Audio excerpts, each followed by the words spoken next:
بسم اللہ الرحمن الرحیم۔ قابل احترام میرے بھائیوں اور بہنوں، السلام علیکم ورحمۃ اللہ وبرکاتہ۔ پیارے محترم ناظرین، امید کرتا ہوں کہ آپ خیریت سے ہوں گے۔ دعا ہے کہ اللہ تعالیٰ آپ کو ہمیشہ خوش و خرم رکھے، شاد و آباد رکھے۔ معزز سامعین و ناظرین، آج کی اس ویڈیو میں آپ کو ربیع الاول کے پہلے دن کا بہت ہی خاص اور مجرب عمل یعنی ایک وظیفہ بتا رہا ہوں، جس کی وجہ سے اللہ تعالیٰ اس کو دنیا کی ہر نعمت عطا فرماتا ہے جس کی وہ طلب اور تمنا رکھتا ہے، اور اس وظیفے کے بعد وہ جو دعا مانگتا ہے اس کی دعا قبول کی جاتی ہے۔ وہ بہت ہی خاص وظیفہ ہے۔ خاص وظیفہ اس لیے کہ یہ مہینہ ہی بہت خاص ہے۔ ربیع الاول کے شروع ہوتے ہی اللہ تعالیٰ کی برکتیں، رحمتیں چھما چھم برستی ہیں۔ اس مہینے کی ہر گھڑی، ہر دن، ہر لمحہ بہت ہی بابرکت اور دعاؤں کی قبولیت کا ہے۔ تو جب آپ نے بہت ہی خاص عمل ربیع الاول کے پہلے دن کر لینا ہے تو یقین مانیں دنیا کی ہر نعمت اللہ تعالیٰ آپ کو عطا فرمائے گا۔ کہ اگر کوئی بندہ بے اولاد ہے، وہ اولاد چاہتا ہے، تو اس کی نیت سے اگر یہ عمل کر لے گا اللہ تعالیٰ اس کو اولاد عطا فرمائے گا۔ اگر کسی کی صرف بیٹیاں ہی بیٹیاں ہیں، وہ بیٹے کی خواہش رکھتا ہے، تو اللہ تعالیٰ اس کو اس وظیفے کی برکت سے اولاد نرینہ یعنی بیٹا ہی عطا فرمائے گا۔ اگر کسی شخص کو اپنے گھر کی ضرورت ہے، اس کے پاس اپنا گھر نہیں ہے، تو یہ عمل کر لے، یہ وظیفہ پڑھ لے، تو اللہ تعالیٰ اس کو اپنا ذاتی گھر عطا فرمائے گا۔ اگر کوئی بے روزگار ہے اور وہ اچھا روزگار چاہتا ہے تو یہ عمل کر لے، اللہ تعالیٰ اس کو اچھا روزگار عطا فرمائے گا۔ اگر کوئی اپنے کاروبار میں برکت چاہتا ہے، اس کی خواہش ہے کہ میرا کاروبار پھیلے، اس میں برکت ہو، اس میں ترقی کروں، وہ بندہ بھی یہ عمل کر لے تو الحمدللہ اس کی یہ خواہش پوری ہوگی۔ اگر کسی کے رشتوں میں رکاوٹیں ہیں، اس کی شادی نہیں ہو رہی ہے، لڑکا ہے لڑکی ہے، تو وہ عمل یہ کر لے تو الحمدللہ اس کی یہ رکاوٹیں بھی دور ہوں گی، اللہ تعالیٰ اس کی دعا کو قبول فرمائے گا۔ اگر والدین اپنے بچوں کی شادی کے معاملے میں پریشان ہیں تو والدین بھی یہ وظیفہ کر سکتے ہیں، اور اگر والدین اپنی اولاد کی نافرمانی کی وجہ سے پریشان ہیں تو تب بھی یہ وظیفہ کر سکتے ہیں۔ اللہ ان کی اولاد کو ان کا فرما بردار، تابع دار، خدمت گزار بنائے گا، کیونکہ نیک اولاد بھی اللہ کی ایک نعمت ہے۔ تو جب آپ اس نعمت کی طلب میں یہ وظیفہ کریں گے اور بعد میں آخر میں دعا مانگیں گے تو ضرور اللہ وہ نعمت آپ کو عطا فرمائے گا۔ اسی طرح اگر کوئی بیوی اپنے شوہر کی ظلم اور زیادتی کی وجہ سے پریشان ہے، وہ چاہتی ہے کہ اس کا شوہر اس کے اوپر مہربان رہے، اس کے ساتھ اچھا سلوک کرے، اس کو اچھا خرچ دے، تو وہ بھی یہ عمل کر لے تو اللہ تعالیٰ اس کو یہ نعمت بھی عطا فرمائے گا، کیونکہ نیک شوہر بھی اللہ کی نعمتوں میں سے ایک بہترین نعمت ہے۔ تو اسی طرح اگر کوئی مرد یہ چاہتا ہے کہ اس کی بیوی اس کے ساتھ پیار کرے، محبت کرے، اس کی تابع داری، فرما برداری کرے، اس کے گھر کا، اس کے بچوں کا خیال رکھے، تو تب یہ مرد بھی یہ عمل کر لے تو اللہ تعالیٰ اس کی بیوی کو اس کے حق میں نیک بنا دے گا، کیونکہ اللہ کی نعمتوں میں سے ایک بہترین نعمت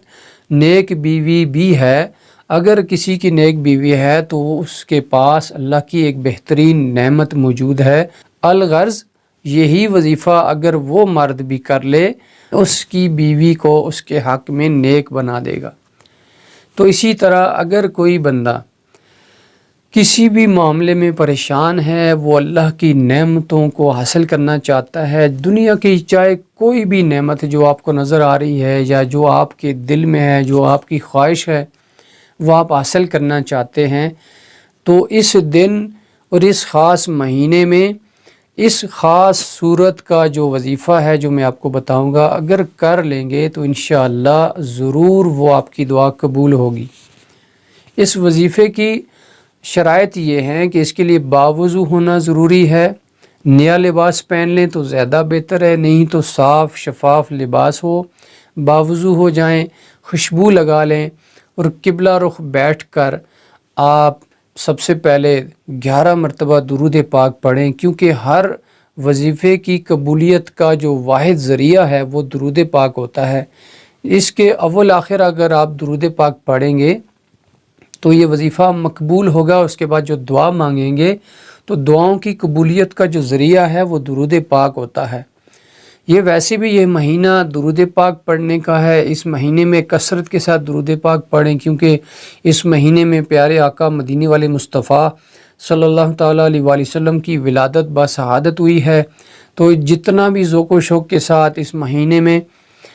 درود پاک پڑھیں گے تو انشاءاللہ باعث برکت رہے گا آپ کے لیے۔ تو اس وظیفے کے اول آخر آپ نے 11 مرتبہ درود پاک، وہ درود پاک جو درود ابراہیمی ہے اگر یہ پڑھ لیں تو زیادہ افضل ہے، نہیں تو کوئی بھی درود پاک جو آپ کو مختصر یاد ہے آپ پڑھ سکتے ہیں۔ اس کے بعد پھر آپ نے وظیفہ 11 مرتبہ وہ سورت پڑھنی ہے جو میں ابھی آپ کو بتانے لگا ہوں۔ اس کے بعد آخر میں پھر آپ نے 11 بار درود پاک، اور اس کے بعد وہیں بیٹھے بیٹھے آپ نے اللہ کی بارگاہ میں جو نعمت آپ چاہتے ہیں اس کی دعا مانگیں، انشاءاللہ ضرور آپ کے وہاں سے اٹھنے سے پہلے اللہ تعالیٰ آپ پہ کرم فرمائے گا اور آپ کی وہ خواہش، وہ حاجت انشاءاللہ ضرور پوری ہوگی۔ پیارے محترم ناظرین، یہ وظیفہ یہ خاص اس لیے بھی ہے کہ اس مہینے کی نسبت پیارے آقا صلی اللہ تعالیٰ علیہ وسلم کے ساتھ ہے، یعنی ان کی ولادت بشہادت اسی ماہ میں ہوئی ہے۔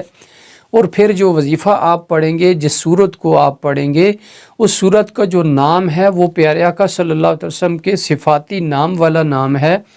یعنی آقا صلی اللہ علیہ وسلم کا جو نام مبارک ہے وہ اسی سورت کا بھی وہی نام ہے۔ تو جب اس کے ساتھ اسی صورت میں آقا صلی اللہ علیہ وسلم کا بہترین انداز میں اللہ تعالیٰ نے اپنے محبوب کا ذکر فرمایا،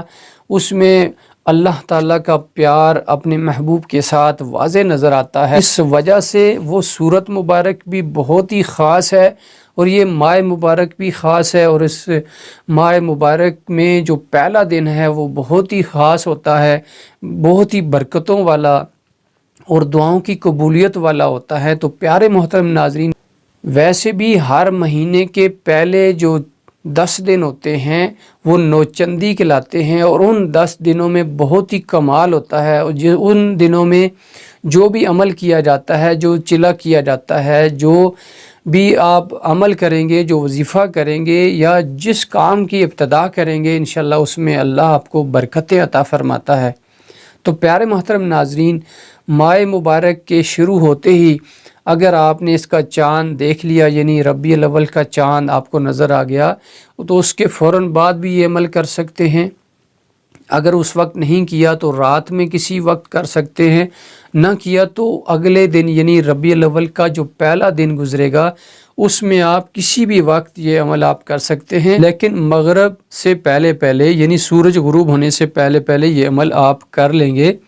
تو انشاءاللہ اس کی برکتیں ضرور آپ کو حاصل ہوں گی۔ تو پیارے محترم ناظرین،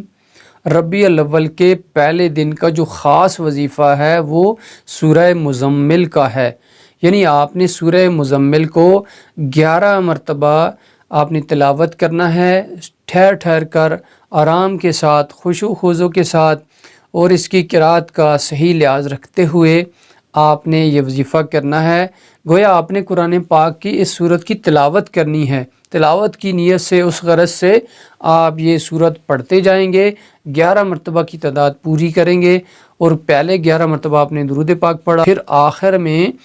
11 مرتبہ درود پاک پڑھ کے وہیں بیٹھے بیٹھے آپ نے دعا مانگنی ہے، اللہ کی بارگاہ میں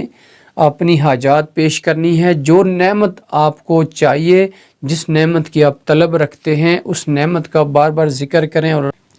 اللہ کی بارگاہ میں عرض کریں کہ ہے اللہ، یہ پیارا ماہ مبارک تشریف لا چکا ہے، اس میں تیرے پیارے محبوب صلی اللہ تعالیٰ علیہ وسلم کی ولادت بشہادت ہوئی ہے،